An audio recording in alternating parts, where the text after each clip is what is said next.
काल मुंबईला उपमुख्यमंत्री अजित पवार आणि उद्योगमंत्री उदय सामंत यांची तुम्ही भेट घेऊन त्या ठिकाणी MIDCचा जो प्रश्न आहे त्या ठिकाणी तो मांडला आहे, तर काय सांगाल, काय झालं त्या बैठकीमध्ये? त्या बैठकीत उद्या HPCची बैठक आहे पॉवर कमिटीची आणि तिच्यावरती उद्या शिक्कामोर्तब होणार आहे। आणि अकोल्यामध्ये लिंगदेवची जी MIDC आहे ती काही दिवसामध्ये तिचा नारळ फुटला जाईल आणि 2-3 वर्षामध्ये ती MIDC साकारली जाणार आहे।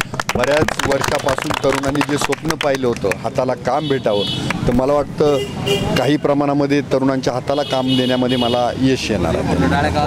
MIDCची काय संकल्पना आहे नेमकी, म्हणजे कशी असणार आहे, काय? MIDC ही तिथं कुठलंही मोठं प्रदूषण करणारे उद्योग येणार नाही आहे, तिथं केमिकल इंडस्ट्रीज येणार नाही आहेत, म्हणजे पर्यावरणाचं संतुलन राखून तिथं ती MIDC उभी राहणार आहे। कारण ही MIDC उभी बऱ्याच ठिकाणी राहत आहेत, उद्योग तर भेटत आहे, पण काही दिवसानं लोकांना 50-100 वर्षानंतर त्रास व्हायला लागतो।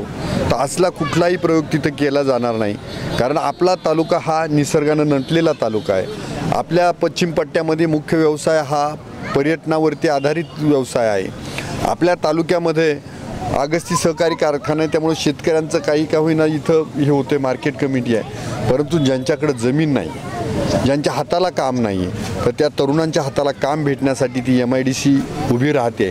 मी ज्या वेळेला चाकण इथं माझी पहिली बैठक झाली होती आणि त्या बैठकीमध्ये मी म्हणजे अकोले विधानसभेची पहिली बैठक चाकणपासून सुरू झाली, त्यावेळेला त्या तरुणांना मी तालुक्यातील रस्ते करतो, तालुक्यामध्ये MIDC आणतो, हे सगळे शब्द दिले होते।